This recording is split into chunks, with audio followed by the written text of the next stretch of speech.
Okay, so I just want to welcome everybody. Just did the start.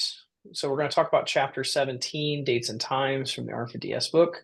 Our group, as we've kind of morphed, have decided to kind of cover some of more of the important topics, while then also spending a lot more time kind of discussing some of the exercises and going through them and working together. So some of this is going to be riffing back and forth with everybody. So if anybody's watching this in the future, know this is three people kind of working through problems to solve them. So, um, before we kind of talk about some of those kind of exercises, we'll kind of start off with some of the basic stuff from the chapter. So let's share it here. Chapter desktop one. Share. Okay. So really, I do want to just kind of highlight the learning objectives because I think that's important. But really, what we should have got out of this chapter is how to create date and date times objects, and then how to work through date time components. Also, like how to perform arithmetic on time spans. That was something that I pulled away from this. And then recognizing how to deal with time zones is really important. Because time zones are definitely going to come up. And I think there were some really interesting examples in this. Um, I don't think I'm going to spend too much time talking about each one of these individual functions and how they work, because I'm sure we'll have to use them to kind of help solve some of the exercises that we have. But I do think that this is really important, that this is a new data type that everyone needs to be aware of. And these data types, there are different data types or different objects that they are. And so I think these are really important to highlight, that there is a date object in R called date, a time object, which this chapter talks about lubridate, which is kind of the core tidyverse package to deal with date and date time values. Lubridate, at least right now, its functionality doesn't do well with time values or time data types. And so they suggest using HMS. I've used it before. There's date time, which is DTTM, also POSIX CT. And then the book really talks about, always use the simplest that works, but beware of time zones. Time zones definitely come up. There were some really interesting examples that were shared in here that I thought were interesting that we could talk a little bit more about. But yeah, I think that's the most important part. Some of the functions that are out there relate to actually getting a date time, constructing a date or date time object, and then also how do you access those elements from like a date or a date time thing. And so those are all of them. And then some of those constructor things, which were kind of interesting as well. And then rounding, and then how do you update the components if you absolutely need to. So let me open up the R4ds book. Yeah, so here's the book, and we can kind of go scan through here. Again, I'm not going to talk about the functions, but let's see if we can kind of um, talk a little bit about using some of the functions that get talked about in each section's kind of exercises. I did want to highlight that.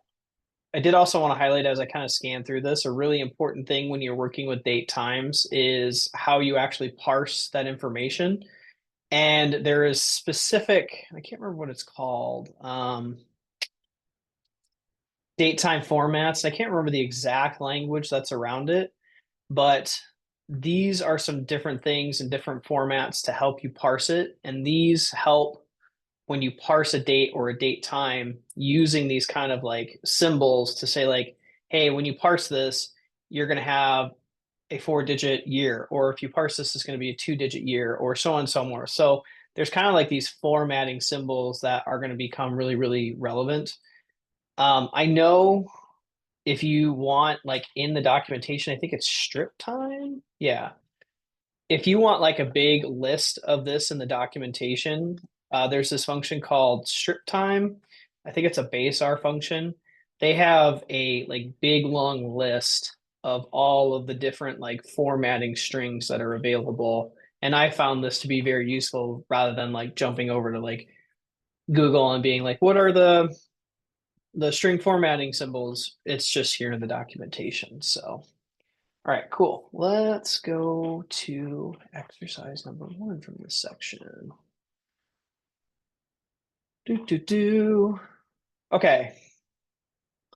So I think we probably start. I did check into this one, and I think there's an interesting conversation around this that I think we could talk about. But like, let's kind of talk about what happens if you parse a string that contains invalid dates. And so what we can do is we can just run this and we can, oh, well, I got to get the function in. So let me run everything here real quick. From CSV, it's doing all its stuff. Okay. So if we look here, we can see that this output is a warning, and the warning that we get is one failed to parse, and we get this output here. Does anybody want to take an opportunity to explain what's going on here? It looks pretty straightforward, but I'll open it up for any conversation about what people are thinking is happening here.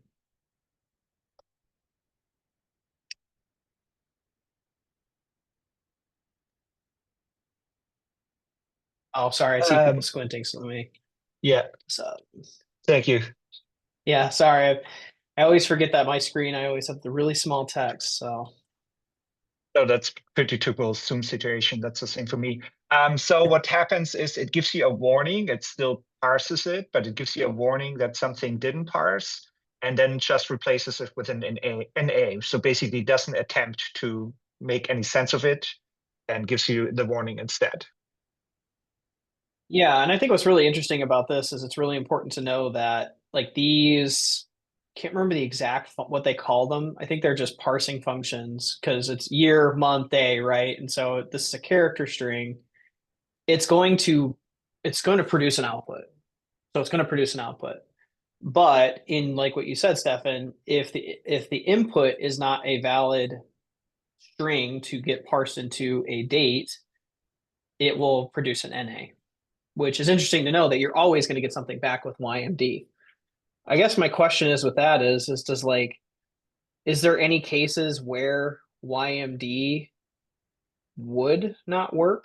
Would it actually would push an error? Is there something that we could push into here to actually break it? Because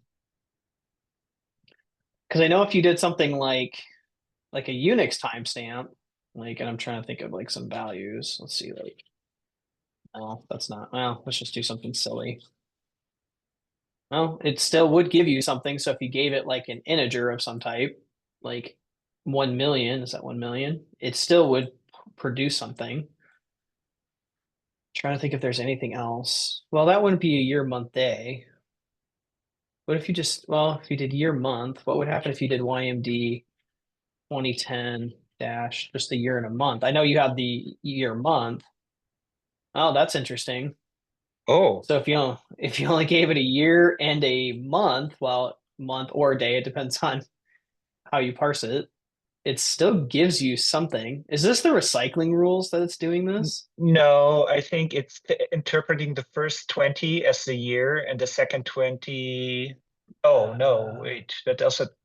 Yeah, the first, no, that makes no sense. The first 20 as the, oh yeah, no, first 20 as the last two digits of the year, then the 10 as the month, and then the 10 as the day. Yeah, that's what's happening. So you have to be actually Oh. really careful. Oh, that is like dangerous. Like if you miss Especially interesting. if you're trying to parse like something from Excel and it automatically does formatting for you and it like removes the Oh day or yeah, yeah. something. That could be real funky.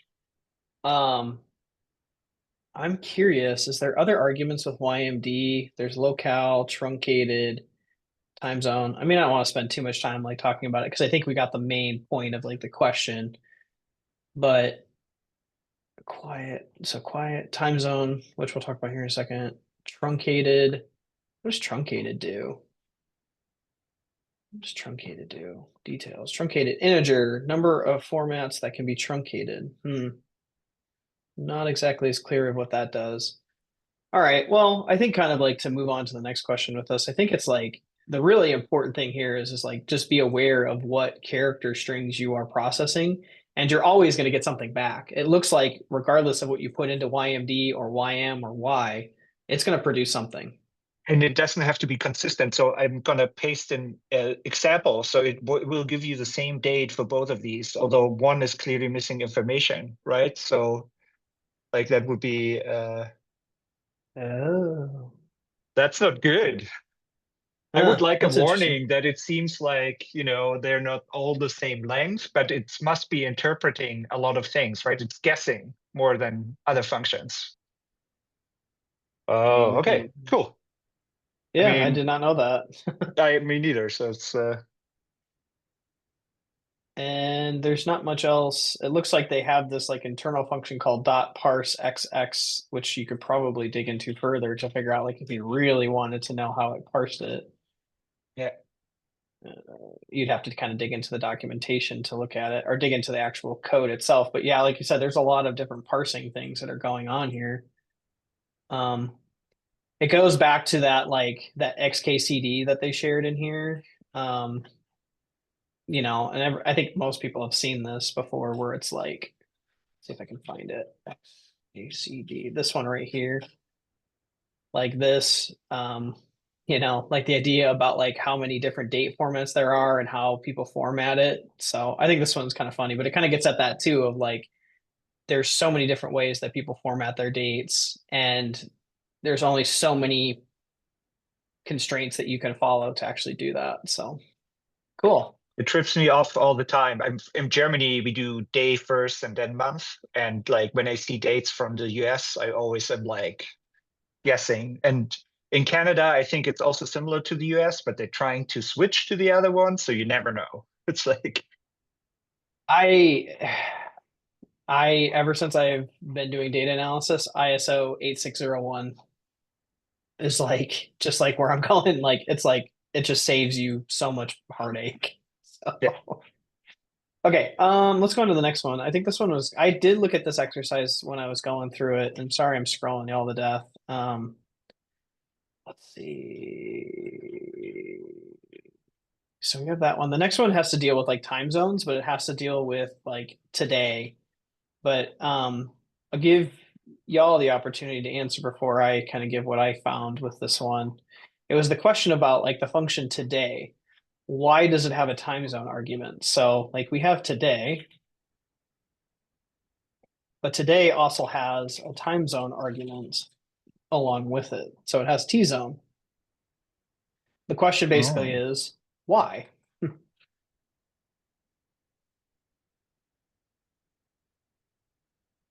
Well, will it add also the time if you have the time zone? Because right now this would be only the date, right? And only daytime, I thought it's that has a time zone. Mm-hmm. It would be my guess that it will add time, but I don't know. So I think this is a really good example right here from the documentation, like, and it does like an equality where it's like you have today, which today I would assume would be based off of your system day. And then so what would happen is if you tried to push it forward, so like the date time line, which I think probably right now would be like Australia, China, India, I think would be already in tomorrow, right? So today doesn't always equal the same depending on your time zone. I'm not sure. Someone can confirm, but this is what it's got right here because this is not always true. Let's see, and that's Greenwich Mean Time. I don't know what the Hong Kong time thing would be, but I can look it up what that is. Let me look. Hong Kong time zone because they are, and I don't know if they've already changed the day, but let's see. Or Sydney. I guess you could do Sydney too. I don't know. Current local time in Hong Kong. So it is January 17th already in Hong Kong. So that's why it has a time zone associated with it, is because like even if you did today and it's based on your time, today is going to be different for somebody else. And so it's not always true. So it has to have some way to account for time zones. Am I interpreting that right? I think so.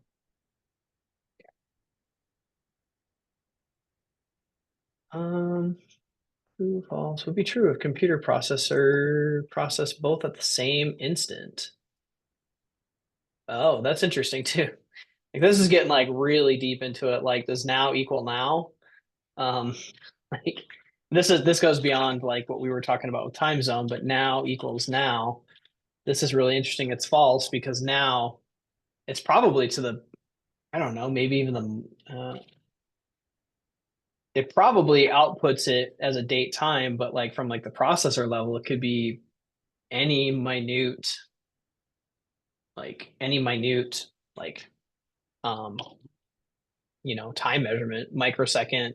I don't know what goes beyond a microsecond is a nanosecond, but that's kind of interesting to see that like now is not always going to equal now because of how fast processors process or how computers process data. So, okay, so let's talk about these ones here about how to actually go through and like, let's just do a couple of these. I don't think we need to do all of them, but how you would go about parsing these to be date time. So I think we probably take on this first one here. So D1, it's a character. Whoops, D1, January 1st, 2010.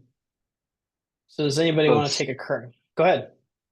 yeah, it's MDY, right? And it should,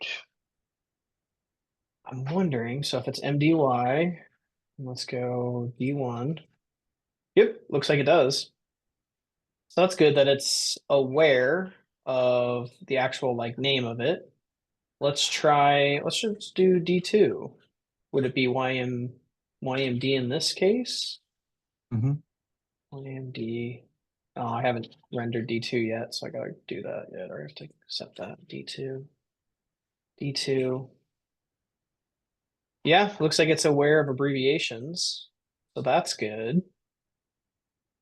Let's see. Let's try a more challenging one. Let's try this one here, D4.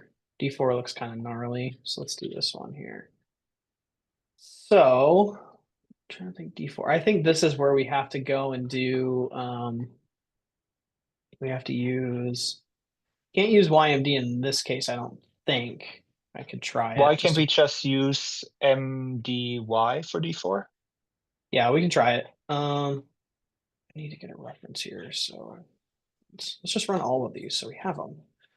Okay, so we're doing D4, which is this, and you want to try MDY. So MDY on D4. Oh, it does. Okay. So even if you have extra, is that correct? 819? Oh, that's kind of nice to know that even if you have extra string information, it's going to delete it. It probably on the back end when it parses, it probably has something where it's like, get rid of any extra stuff. And if, oh, go ahead. No. That's also what I think. It must get rid of any extra characters that definitely are not part of the date. Yeah. That's crazy because how far do you go? Like, Yeah. I, it would probably be like symbols of some type because like you could have abbreviations, you could have dashes. Huh, interesting. Zane, I think I just want to try one more with, so that would be month, day, year with month, day, year for D5. Okay, it works in that case. Times are different. So this would be a Unix timestamp, correct? So T1. So we would have to do, could we do as date or date time on that? But my question being is that's before the Unix time stamp, correct? So as date T1. Nope, But isn't that that's just just wrong. supposed to be time of the day? So wouldn't you use the HMS package for that? That was my interpretation. Yeah, we could do that. Then HMS, and I gotta remember which ones it is. Are you a little bit more familiar with it? Is it just hour minute? Yeah, I think so. T1, hour minute? It does not parse. Our strings fail to parse. I'm not as familiar with all the functions for HMS. I've used it for a couple I, things. I haven't. HMS.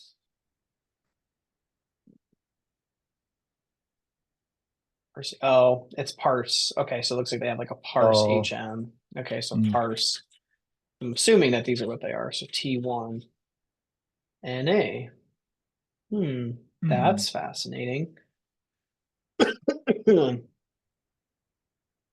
I might have to table this one because I'm not as familiar with HMS, but it kind of goes back to what the book was saying of like if you have time if you have time variables in here, then use HMS. But I do remember, which is just kind of interesting, it goes back to this example here with like the flights, which is really interesting because it's one of my favorite operators of all time. It's integer division and the modolo. So what you could do is if this example was like 1705, which would be 24-hour time, what you could do is if you convert it into it, and this might be going a little bit anti-patternish, but you could like, if you had an integer, you could go 1705 integer division by, is it by 100? Yeah. Yeah. You would get the hour, and then you could do 1705 and do the modolo by 100, and you would get the minute 1705. So you can do something like that, but I think that's a little anti-patternish right here, but I don't know. Anybody Mhm. else have anything else to add to that? No? I think this is super useful, and it's one of my favorite operators to work with because I like it's just interesting. Like the modolo is just one of those really interesting things. All right, cool. Let's see. So date time components. It talks about accessor functions, and I think we'll probably use that here in the exercises coming up. But let me get to those real quick.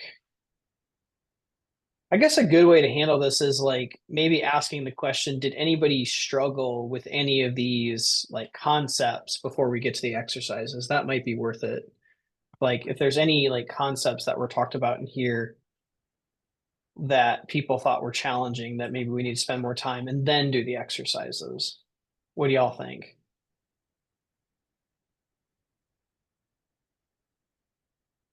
Um, for me, I think the accessors make sense.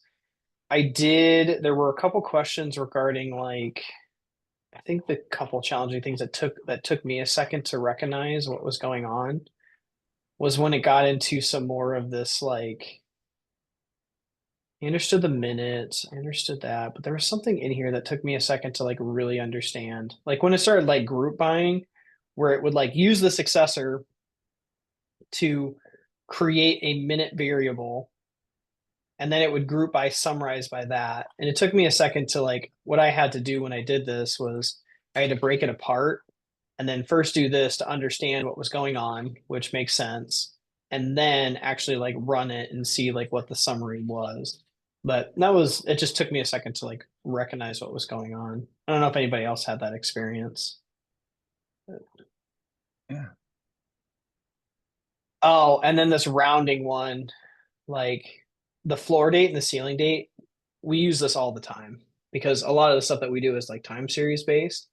And so, like, rounding down and rounding up by a specific unit is really important. Like, if we have like a year to date report that we do, we'll do like a floor date, but then like do it by year as the unit. And so we'd roll it down, which I just wanted to highlight. I think that's really important. Um, oh, and then this one right here where you're doing like the multiplication to set the bin width, like that was interesting. Um, But let's get to the questions here. So, oh, and then I've never done this. If anybody's ever, I've never actually like had to set things, but if you need to like set it or fix something or use update, you sure can do that. So let's talk about these exercises. Okay, so how does the distribution of flight times within a day change over the course of the year? All right, well, I think this is going to be using some type of, oh shoot, I just lost my place. Sorry, I keep scrolling people to death.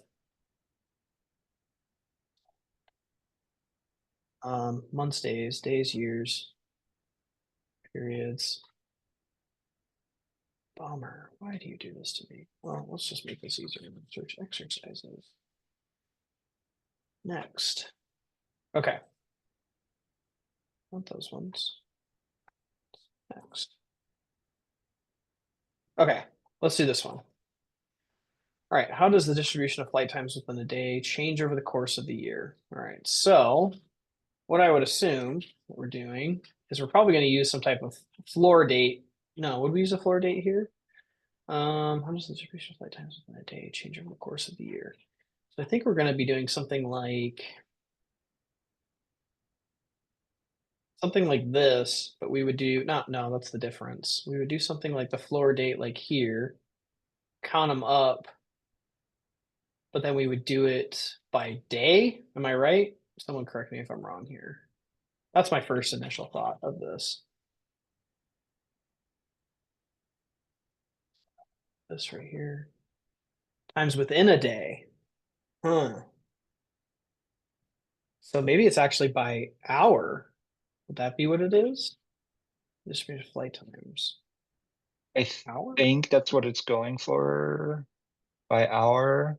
But then we have to do we have to decide on what level we want to compare, right? Do we want to do by week? Then we will get basically 50 values as a departure time, or the distribution, and like we have to group it by something meaningful, right? Oh, yeah, no, that's a good point. Okay. So we have the flights DT. And so we know each one of these is a flight at a specific time over the course of the year. So distribution of flight time. So your flight time is not the delay, it would be the departure time, because that would be the actual flight time. So what are we grouping by here?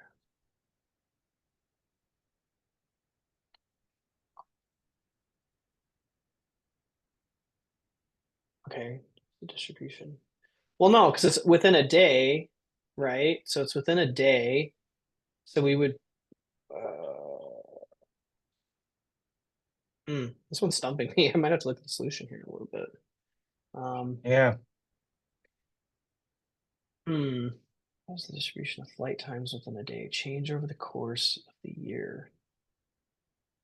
Okay, well, we're looking at a distribution of flight time. So we're looking at a distribution of this value here, or this variable here, departure time. And so what we're interested in seeing is ooh, I could view a couple things that you could do, but it's going a little bit beyond what I'm thinking of what you would do. Like I'm thinking of doing like where you would have each day and then you would have like a histogram for each day. Oh, we could do that. You could facet wrap it, right?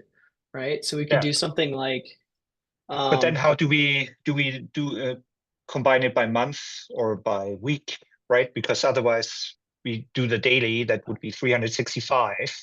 And I think it also says flight time. So we actually have to calculate the period, right, from departure to arrival.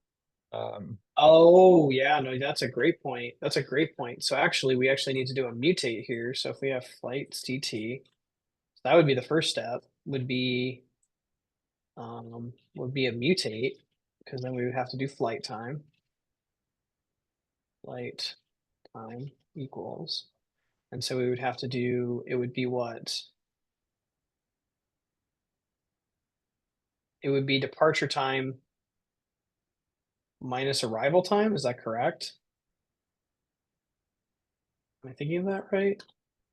Departure time minus arrival time. So that would give us the actual flight time. Now that's assuming that, and I'm sure it is, but I would have to double check that these are all on the same time zone, right? Because if somebody flies from New York to LA, but I would assume because they all have to take, because this whole column would have to take the same like attributes, correct? I think Bear with so. me. I gotta grab my charger here. Okay, so we got that. Um, okay, so we have that variable there. Okay. Now you're seeing me really struggle figuring out how to calculate this here. Now you're seeing the thought process behind it. Well, that's why I think this is a really challenging, tricky question. Okay, well, let's see if we can answer it. Heck, this is worth it. All right, power up. Okay, I'm charging now. Okay, so we have that. Let's make this a little easier to see because we only care about maybe we don't really care about origin and destination, but is there like a flight number associated with this? Flight time, airtime. Oh, well, we got airtime. Would that Exactly. Yeah, be? that's what I was. Go Oh ahead, yeah, DJ. nice. Yeah, that's what I was thinking. There is already airtime mentioned in the table. Okay. So then a day change over the course of the year. Okay, so my assumption would be so maybe we could just use airtime instead. So we just use airtime. And so we're looking for a distribution of that. But what I think we wants to do, so would we do something like we would maybe group by hour and facet by day, is what I'm thinking. By hour and facet by day. Wait, no, is that right? Then a day.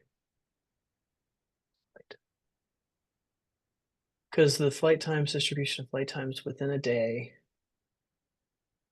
Yeah, right. Well, it would depend on like what time of day it leaves, right? Like is what I'm saying. Like if it leaves departure time, that would be the time that you would do. You would do like a floor date to the nearest hour. No, would that be it? And then you would facet it by day, right? And then so you would have a distribution or histogram for each hour for each day of the week. But does it ask for that? I thought we just get the distribution for the airtime, right? Oh, For you're right. each, and then we need to use some date to group by and get whatever we want to group by. So for example, if we decide we want to group by week, then we have to do something to get just a week out of the date. And that would give us a pretty good resolution, right? Or by month. Maybe it would be worth first going by month because you would expect at least general patterns there. Although then Yeah. again, maybe weekday is more important. That's the other thing, right? Because weekday probably can also. I actually don't know what to expect. So that's the question. What informs what we want to look at? I guess we just try something and see. I think we go with your plan. So maybe okay, so maybe doing like so are we looking at departure time and then like bucketing that by something, like doing like a floor date and then departure and what were we gonna bucket this by, right? Were we gonna do this by hour or were we gonna do this differently? I would say by week, right? Because if you bucket it by hour, you and use that then to group the information. Or am I Group totally by. missing what we're trying to do? Maybe I'm not understanding what we're doing. Yeah, But it was by tough. week would give us like about 51 weeks, right? And then we can just get the histogram for that for each of the weeks, the Yeah, let's flight just look at what time. that looks. Yeah, I like what you're doing. So let's do departure time real quick. Departure time, because that will be this. And then what if we did, how does the distribution of flight time? So then it would be group by, summarize. So we have flight time, which is air time. So what would we be doing? Would it be a sum of air time? No, would it be an No, average? mean, Mean. yeah. Okay, so air time. Okay, And so then let's just probably look. we will also want to have the standard deviation just to see if it changes a lot. Yeah, so airtime SD would be SD, correct? Yeah. Air time. Okay, so then this, what does this give us? So now what we're Oh, we have to okay. remove NAs. Yeah, okay. Oh yeah, so no, you just drop. This might be too much, but for what we're doing right now, I think this is, we'll just do this right now. It can be more specific later. Okay, so now what you have is you have for each week, here's the airtime, the average airtime for each flight. Why is standard deviate? Oh, did I not? Oh, because I didn't. Weird. Yeah, I don't know why it wouldn't drop those NAs. Let's just do filter.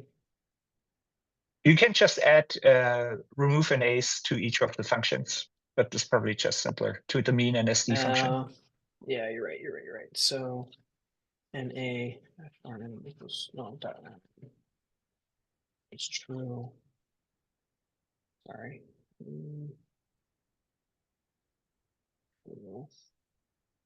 Okay, so then we have this. What's going on here? Okay. Yeah, why is the standard deviation not giving us what we're looking for? Interesting.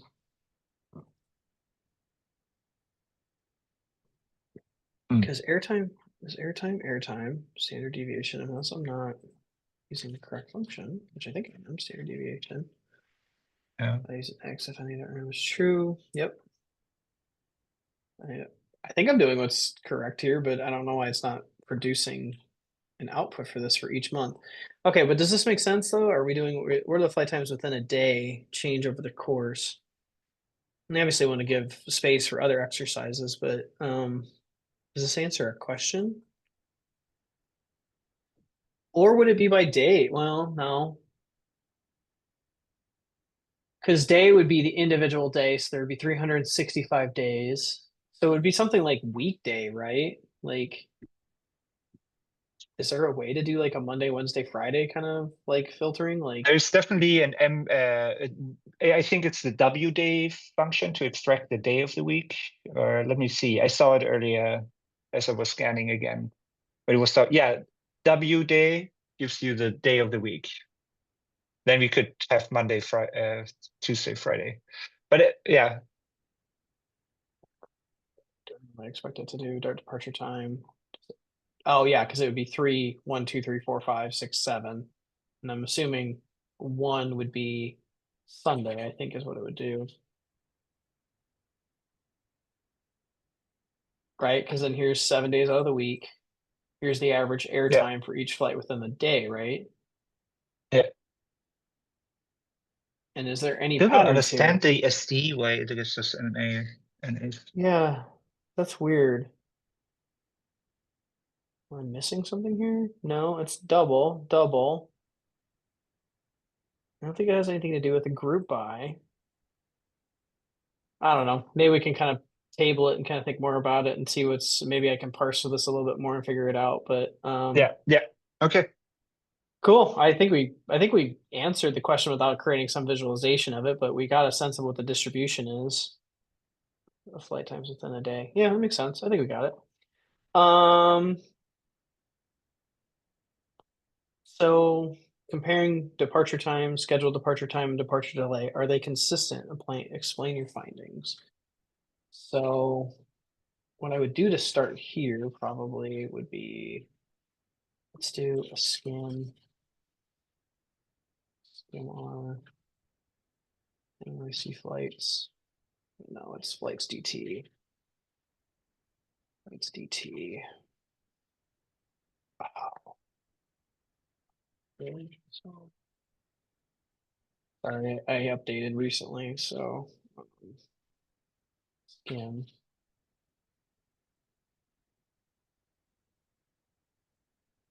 Oh, skim R, duh. Okay. Skim R is not export everything. And then, oh, I just mixed them up. Just again. Okay, so we can just get some summary information related to it.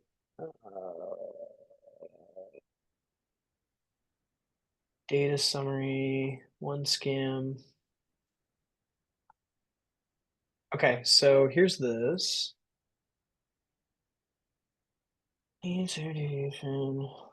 Is there any differences among these? Okay. Very consistent. So what we could do is we can also do flights DT, and then what we could do is we can just do select, make these a little bit easier to see.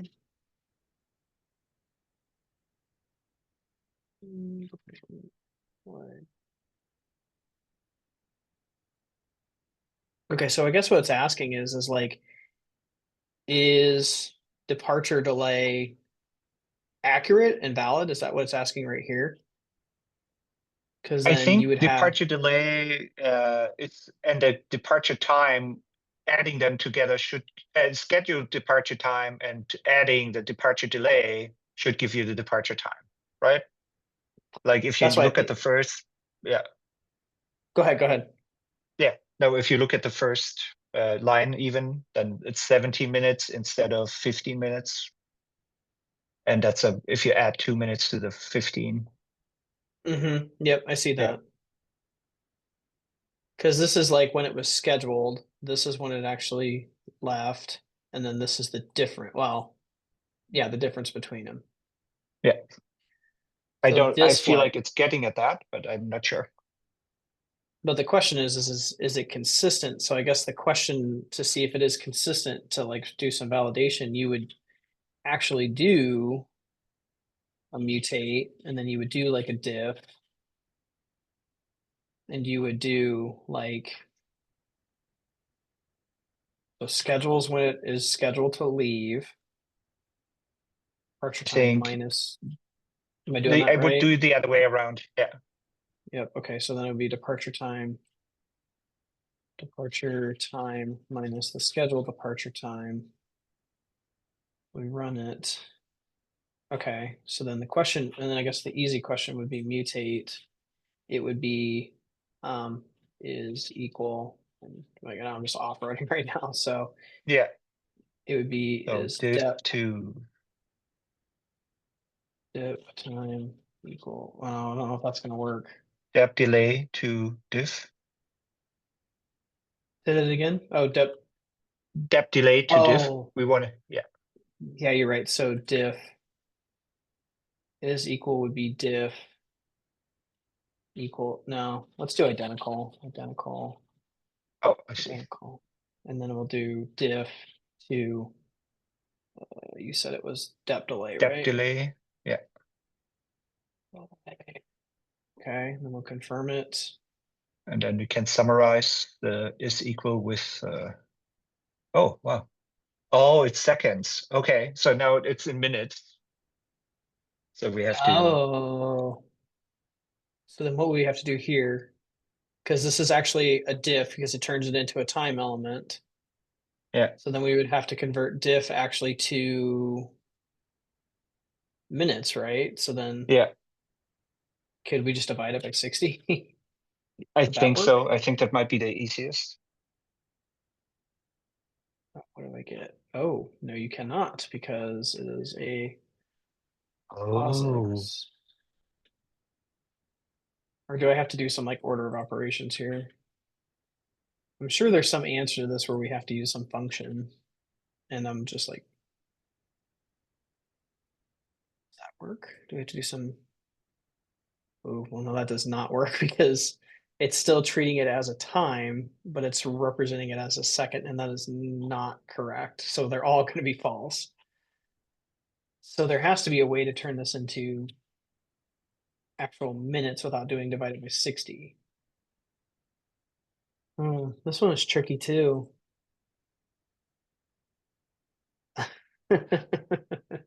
People that are watching this later are like, they they're chose to do the like, exercises. Colin should have been a little bit more prepared. Maybe we should change the data type. Say what? As I maybe we should change the data type from time to maybe integer or double. Yeah. Oh, so you're saying like maybe just mutate it into a double so that it would, so we just like force convert it. So Like that we have the same data type for the two. Yeah, so okay. This one is time, while the other one is double. I see what you're saying because we're doing an operation on a double with a time, and that does not work. So we would have to convert departure delay into a time, a duration, right? Okay, so that's interesting. Good call. So how would we do that? If I remember right. Does anybody remember the exact function that we would use to turn that 2 minutes into actually 120 seconds? Would it be minute? Would it be minute? Or seconds? Is there like a seconds option? Sorry, I'm scrolling everybody to death I again. didn't see it. Maybe we could, oh yeah, there is a second option, but that gets you the component of a time, daytime element. How about we are just being cheeky and convert the depth delay times 60, right? Then we work the other way around. We could try it. We could see what happens. I'm in the try it and see it mode right now. No, same thing because it's still a double. Oh, versus But- it cannot compare the two. I see. Yeah. Okay. What if we did something like this? What if we did something like this? Nope, that still doesn't work. What is the problem here? So a diff seconds. Define for POSIX objects. So would we have to do something like first turn it into minute?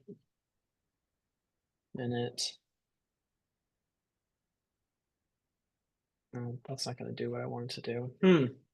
Tricky. Any other suggestions that I should try?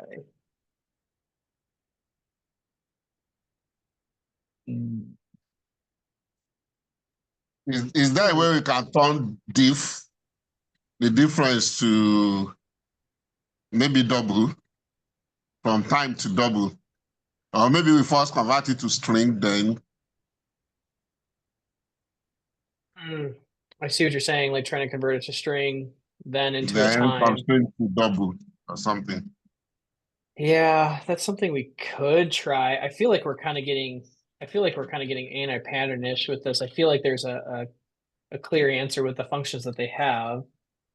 But we can try it and see. So as character, which would be depth time. Because double as dot character, and then convert it into. No, it should be on the old difference, not on one. Oh, diff. Oh, on diff. Okay, I see what you're saying. So like something like as dot character, right? So convert this to a string. So diff time. Let's just see what this does first before I. So then, no, is equal.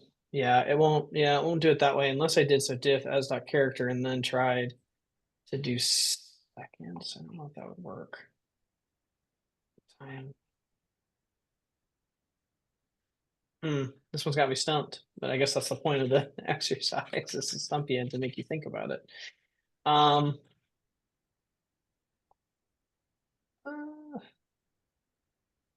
Again, I wish I could be a little bit more prepared. Should have looked at these a little bit more in depth. So, I mean, we can cheat. I just Googled. So there's apparently a base R function called diff time where you can take the end time and the start time and then say in what units you want it back. But I don't know if that's going to give us the same issue that then we have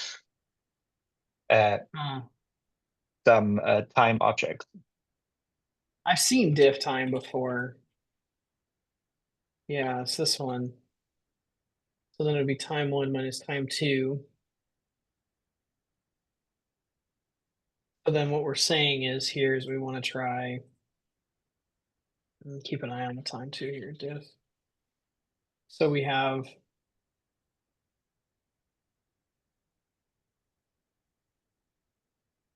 let me just look at this here real quick. So what do we have? We have departure time, scheduled departure time, and then these are the same. They're POSIX, date times. So diff time would be depth time to scheduled depth time. Is that what we're trying to do, Stefan? And that will give us diff. It still puts it as a time. Okay, I have another idea. We could do, we could just calculate the new time. So if you look at modifying components and you use like the hour or minute function onto the daytime, so we could take the scheduled departure time and then wrap that in the function minute and assign, oh, but how do we assign it? Okay, no, now I'm like blanking how we would do that in a pipe. Modifying components.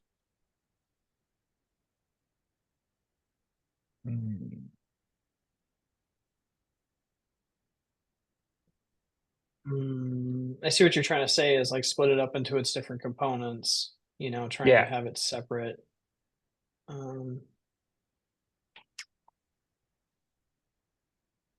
Isn't there something with intervals though? Like, did we talk about intervals here? So in this, it hasn't, the periods haven't been addressed yet in that before that exercise. It comes right after time spans. Yeah, so it wouldn't Like- apply to this specific one. Yeah. Yeah, so that's not gonna work.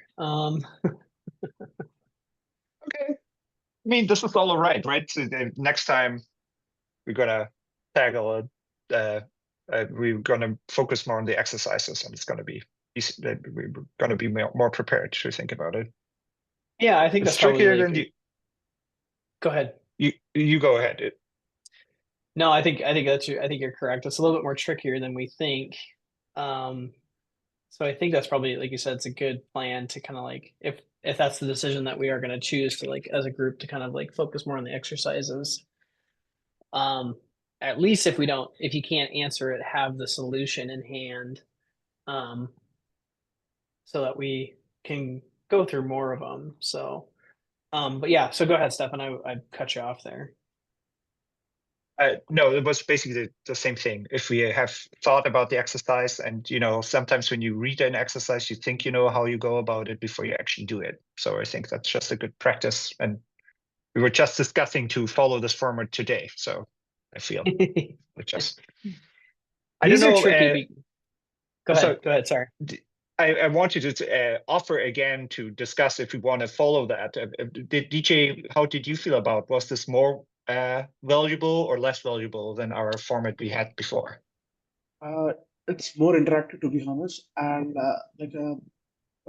we can do like regularly all the theoretical stuff first, then we can go for the practice. That would be makes a little sense, a little easy for to get the problem understanding.